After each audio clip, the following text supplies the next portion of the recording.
kesimpulannya sih bahwa jadilah engkau hamba Allah, jangan menjadi hamba kausalita.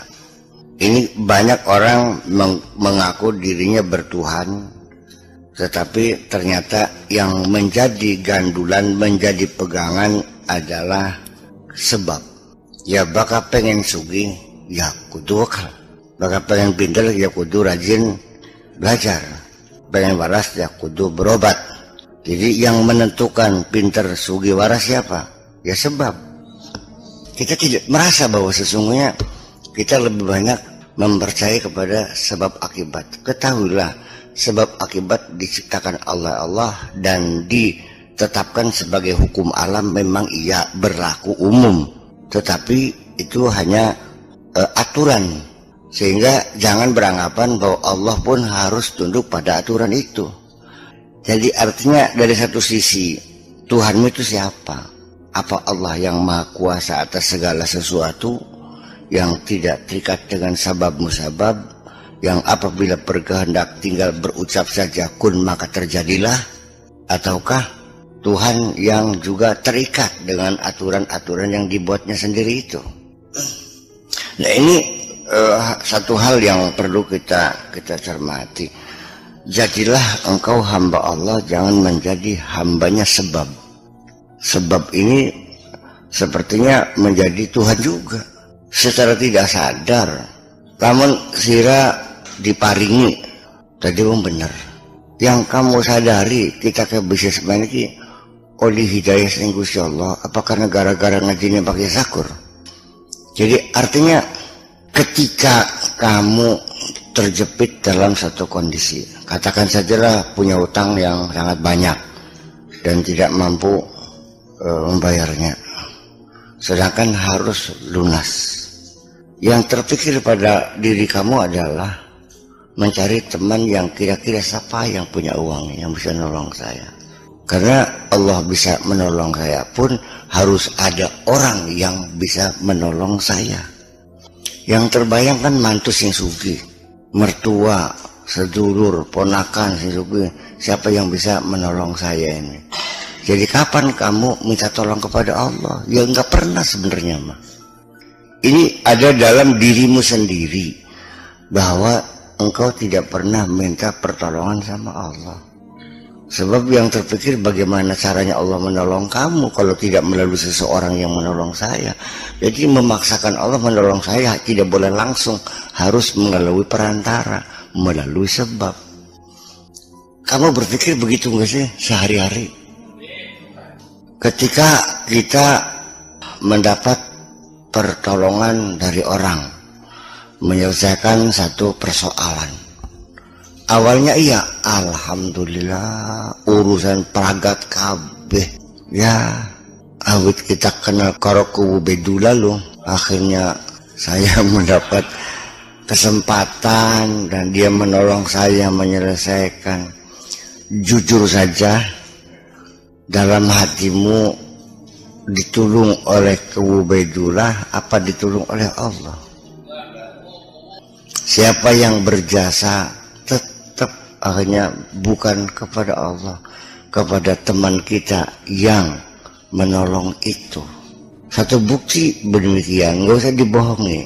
Ketika engkau merasa terikat dengan kebaikan-kebaikan teman Anda itu, ya, sehingga ketika Anda diminta sesuatu selalu oke bos, siap. Seperti itu kan persoalannya. Ini kan sehari-hari, bahwa yang ada dalam pikiranmu, dalam hatimu adalah ternyata teman-teman kamu yang banyak berbuat baik kepada kamu. Selama ini kamu tidak merasa mendapat kebaikan-kebaikan dari Allah. Saya urus semuanya biar paham bahwa sebetulnya siapa Tuhan yang ada di hatimu itu. Secara realita kenyataan di dunia, orang yang paling banyak berbuat baik kepada kamu adalah orang tuamu, betul? Yang mengandung kamu, yang melahirkan kamu, yang ngurusin kamu, nyebokin kamu, bedongi, menyekolahkan, membiayai. Orang tua adalah yang sangat berjasa kepada kamu, ya kan? Nah, untuk itu Allah pun memberikan arahan kepada kita bahwa wabil walidaini ihsana, harus berbuat baik kepada orang tua sebagai tanda rasa syukurmu. Anishkurli wali walidaika, bersyukur padaku dan kepada orang tua yang telah kujadikan sebagai sebab yang merawat kamu. Ya kan begitu? Wahnan ala wahnin wa fisaluhu fi amaini anishkurli wali walidaika ilayyal masir. Bersyukur kepadaku yang telah menampilkan kamu di bumi ini melalui kedua orang tuamu. Bersyukurnya kepadaku dan kepada kedua orang tuamu. Selama ini kita merasakan hadir karena jasa orang tua, dan kita kadang-kadang tidak mampu menembus hati kita bahwa yang merawat kamu adalah Allah juga, yang melahirkan, artinya menurunkan kamu ke bumi Allah juga, hanya prosesnya harus lewat perut ibu kamu. Ya kan begitu?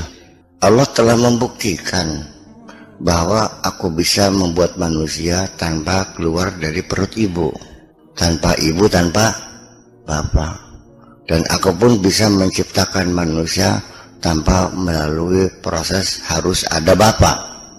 Nah, ini hendaknya keterikatan kita, kesetiaan kita ini tetap pokoknya kepada Allah, bukan kepada orang tua.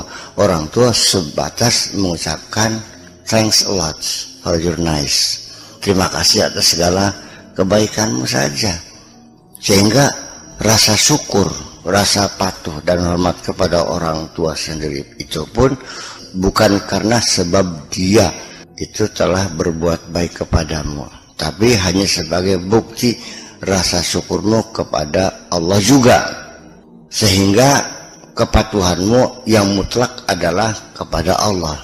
Kepatuhan kepada orang tua masih ada rambu-rambu, ada batasan-batasan. Jadinya tidak mutlak harus selalu nurut kepada orang tua.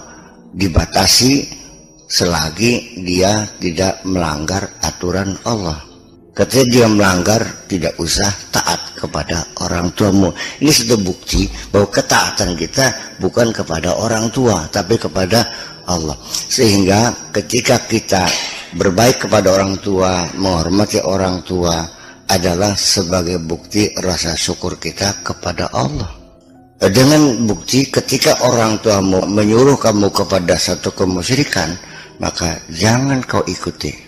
Wa in jahadaka ala an tusyrika bima laysa laka bihi ilmun fala tuti'huma. Enggak usah diikuti. Tetapi selagi di dunia, wasahibhuma fid dunya ma'rufa, tetap di dunia mah ya orang tua harus kita hormati. Itu saja persoalannya. Apapun yang terjadi pada diri kita, alhamdulillah sampai sekarang orang tua saya tidak mengajak kemusyrikan, orang tua saya tidak mengajak kejahatan, orang tua saya selalu mengajaknya kepada kebaikan-kebaikan. Tetapi Nabi Ibrahim, bapaknya kan tukang bikin tempekung, dan dia kan menghalang-halang Ibrahim, iya kan? Nabi Ibrahim durhaka nggak sama orang tua? Tidak juga. Ya, sekalipun secara bermasyarakat ya harus terpaksa putus hubungan.